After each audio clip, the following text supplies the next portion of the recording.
Right?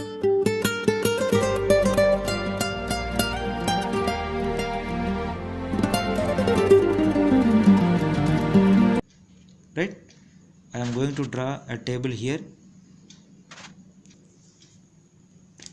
Right? Here one table is given.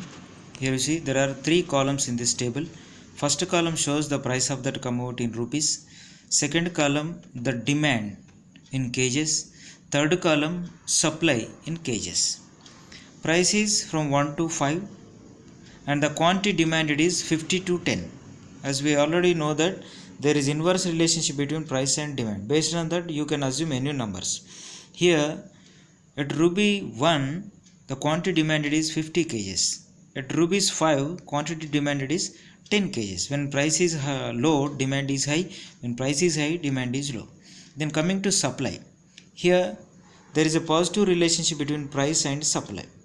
According to this relationship you can assume any numbers. Here I have taken 10 to 50 numbers.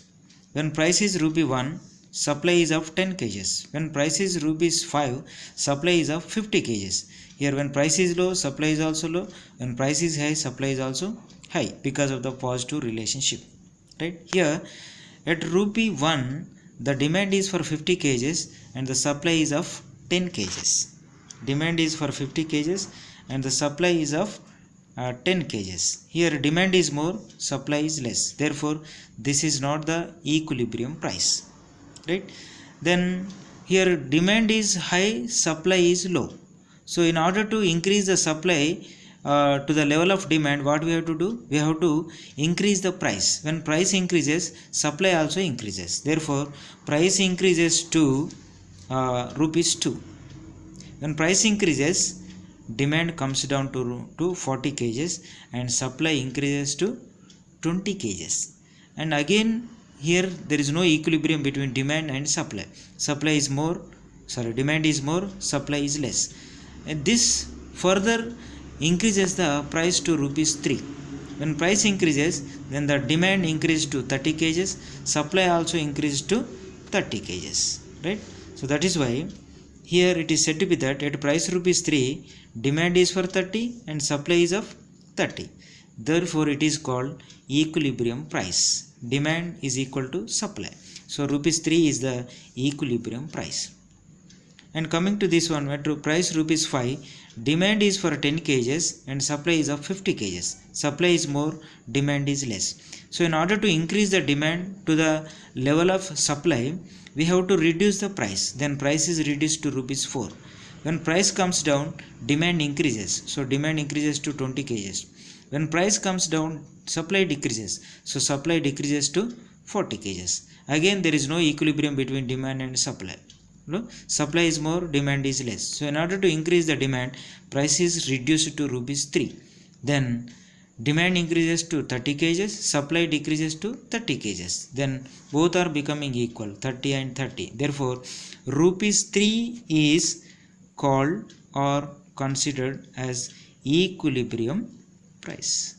This is called equilibrium price. Here when demand is more, supply is less, this situation creates competition among the buyers.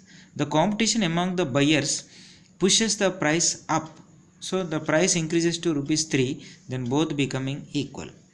Here at rupees 5 and 4, demand is less, supply is more. The higher supply creates competition among the sellers. The competition among the seller pulls down the price for the commodity. Therefore the price decreases to rupees 3 and demand and supply becoming equal. Therefore rupees 3 is the equilibrium price. Right? So this can also be understood with the help of a diagram. Right? Okay, see friends, here I am drawing the diagram in a simple way. Here you see this is x-axis, this is y-axis. On x-axis we have taken output, on y-axis we have taken price 1 to 5 and quantity demanded and supplied, output 10 to 50 kgs. First of all we have to draw the demand curve, right? When price is rupee 1, the demand is for 50 kgs, right? When the price is 1, demand is for 50 kgs. Here you see, I am putting a star mark here. When price is 2, the demand is for 40 kgs. When price is 3, the demand is for 30 kgs. When price is 4, demand is for 20 kgs. Here you see 20. When price is 5, demand is for 10 kgs. Here you see. When price is 1, demand is for 50. When price is 2, it is 40. When price is 3, it is 30. Price is 4, 20. Price is 5, 50.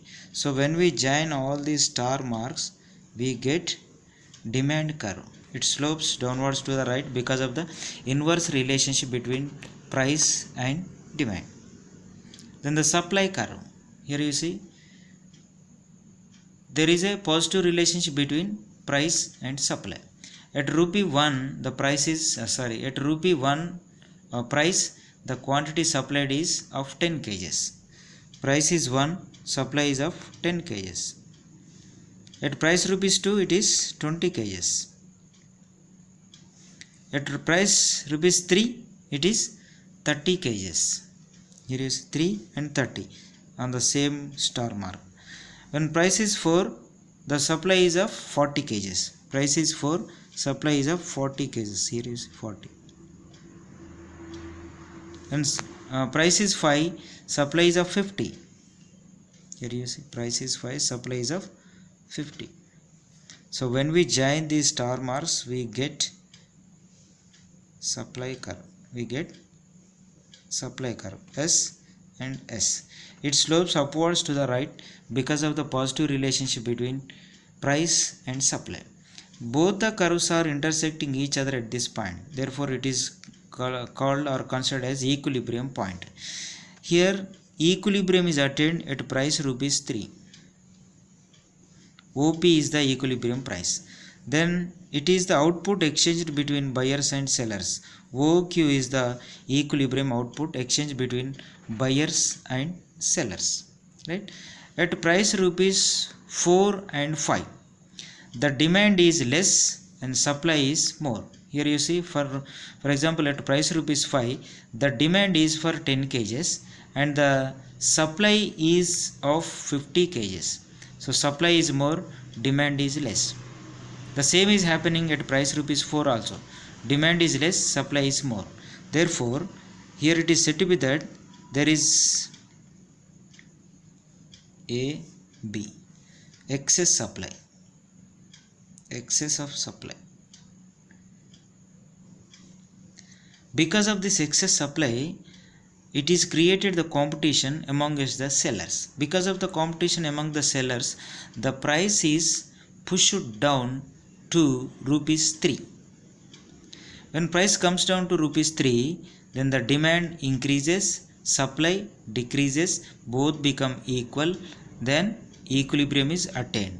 Therefore, price rupees 3 is the equilibrium price.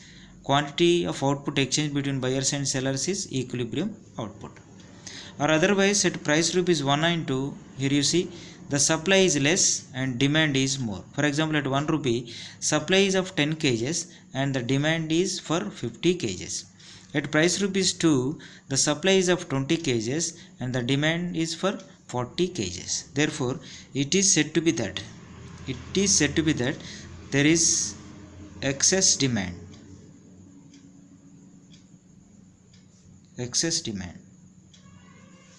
Here at price rupees 2.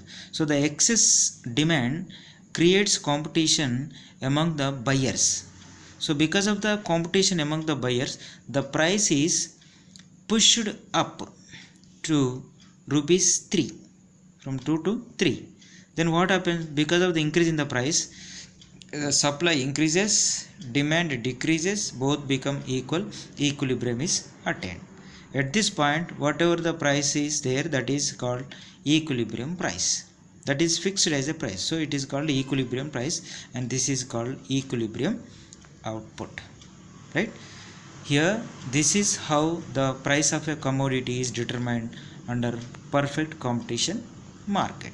So perfect competition is the market where the number of sellers and buyers is large and where homogeneous goods are produced. Because of that homogeneity, single price prevails in this market. That price is not at all influenced by buyers or the sellers. It is determined by the market. Market determines the price for a commodity on the basis of demand and supply. It always tries to bring about the balance between demand and supply. When these two become equal, then at that point the price is determined. That price is called equilibrium price. So at that price, any quantity can be purchased by the buyers, sold by the sellers. Right? Thank you very much for watching this video. Please subscribe my channel and like my video, share my video. Thank you very much.